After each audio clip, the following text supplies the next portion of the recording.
Chapter 20. Freak the Mighty strikes again. Even a total goon like me knows you can't stop Killer Kane. But I go ahead and try anyhow. My hands are still numb and I can hardly walk, so all I can do is sort of fall on top of him and try to shove him loose from her. I'm going, "Stop! I see you! Please stop! You're killing her!" He just twitches me away. He's made of iron and steel. He's gritting his teeth and squeezing her neck. You can see the whites of her eyes, and she's not even trying to get away anymore. I try to get between them, and I'm going, "I saw you. I saw what you did to Mom. I never forgot, not ever. I know you did it. I know." It's like I'm trapped underwater or something, so weak and floaty. I can't hardly fight him. Can't pry his fingers loose from my mother's neck. From Loretta's neck. Because everything is mixed up and he's doing the same thing to Loretta Lee that he did to my mom. Choking the life out of her. And he's got that same cold Killer Kane look because he wants her to die like he wanted my mom to die. And nothing else matters except what he wants. I'm there in the dark, pushing him. The light catches her eye and I can see her looking at me. She's so far away it's like I'm 4 years old again, peeking out from behind the bedroom door and then running to bang my little fist at him while the light fades from her eyes. I can't get him loose off of her, so all I can do is keep screaming. "I know you did it! I saw you do it! You did it! I never forgot, not ever!" Finally, he kind of jerks his head and I can feel him looking at me. And then his hands open. Loretta slips away and I can hear her breathing like a broken bird in the cellar dark. "What?" he says, reaching for me. "What did you say?" "I saw you do it.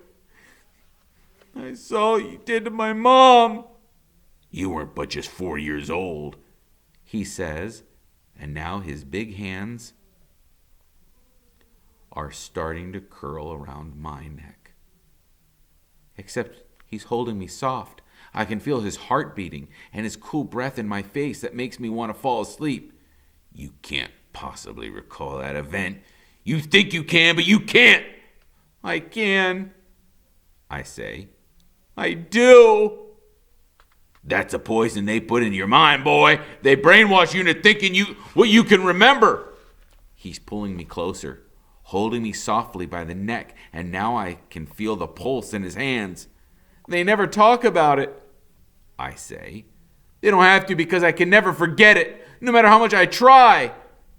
"No," he says, and his face is so close, I can feel the heat rising off of him. "Impossible, you can't."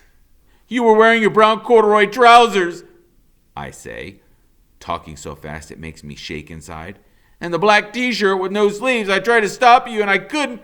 And you carried me back to my room and put me to bed and told me I was just dreaming. You locked me in that room and I ran to the window and broke it with my hand and started yelling for someone to come help rescue my mom." My father sighs and says, "I wish you wouldn't have done that, boy. It cost me years." "Well, they caught you and they put you away forever, except then you fooled them and they let you go." "Well, I gotta clean this up," he says, like he's talking to himself, alone. "I have to clean this up and get out of here." And that's when his hands start to tighten hard and fast around my neck.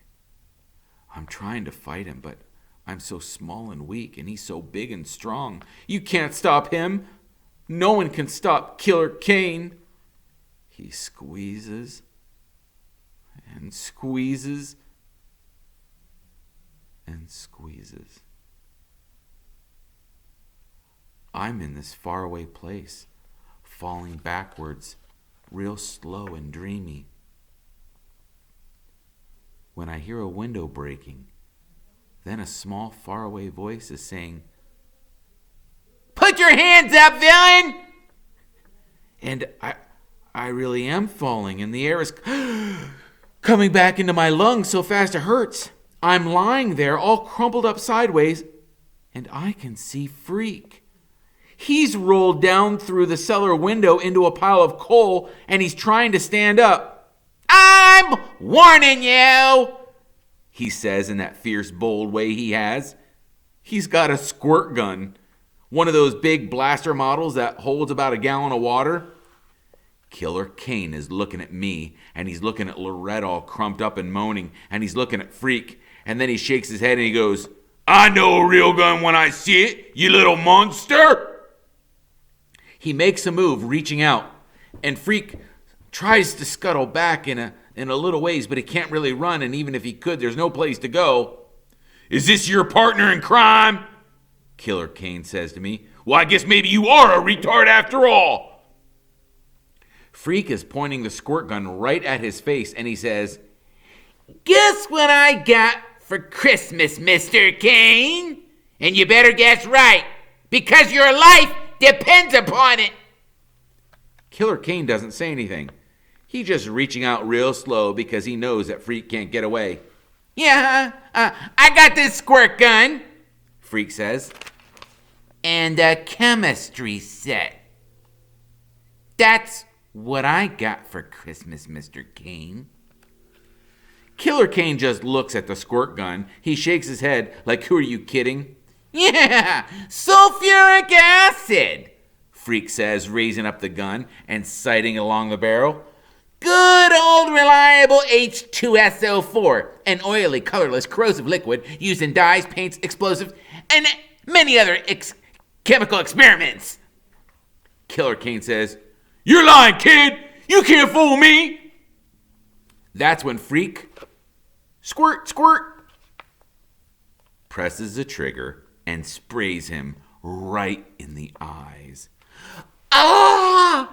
Killer Kane is screaming in this high, scared voice. His hands are scrubbing at his eyes, and it's like that scream wakes me up, because the next thing I know, I got Freak in my arms, and I'm running through the dark for the stairs, running as fast as I can, and I can't even feel. "Go!" Freak is yelling. "He's right behind you! Go, almighty beast!" I can't look back, but I can feel him. I feel the icy cold breath of him in the back of my neck, and the hands are reaching blind to grab at me, and then I'm going up the stairs, just flying. The steps are breaking under my feet, and he's howling in rage behind me. His hands are scrabbing at my ankles, and just for a second he has me. But I kick loose, and that's when we're up on the first floor, bursting out of the cellar hole. I can see daylight coming through the boarded up plywood, and I cover Freak with my arms, and I just dive right through that plywood. Wham! The sunlight blinds me, and we're skittering, rolling to the clean, cold snow. Hands are grabbing at me, and I'm fighting to get away. "Easy," a voice says. "Take it easy, kid. You're okay." Iggy Lee, he's looking down at me with red eyes, and you can see where he's been chewing at his beard. I'm sitting there in the snow, squirming up at Iggy and all these cops. There must be 1,000,000 cops. Good cops. And Freak is laughing like maniac, and he says, "It worked! He fell for it! I was just soap and vinegar and curry powder. Oh, it worked like a charm!" I don't understand what he's talking about right then. It's only later I figure out that there wasn't any real acid in the squirt gun. It was just soap and vinegar and curry powder that made Killer Kane think his eyes were burning up. Killer Kane, who was still rubbing frantic at his eyes and begging for help when they put the handcuffs on him and shoved him in the back of a police van. All I've got room to think about is poor Loretta. That's what I'm telling the cops, that she's down there in the cellar. And I'm afraid that no one is listening, but they must be, because right away they're bringing her up out of the cellar, and Iggy is running to her, crying out her name. "She's still breathing," somebody says. Then Graham is shoving through the crowd of the cops, and Grim is right behind her, and Gwen is there too, and everybody is making a big, sloppy fuss, especially Graham, who is hugging me so tight I can hardly breathe. The fair Gwen is hugging Freak, and she's saying, "I told you to stay in the car. Didn't I? Didn't I?" Freaky's looking over his shoulder at me, looking over Graham's shoulder, and he gives me the 2 thumbs up as she carries him away. "Freak the Mighty! He says, Freak the Mighty strikes again!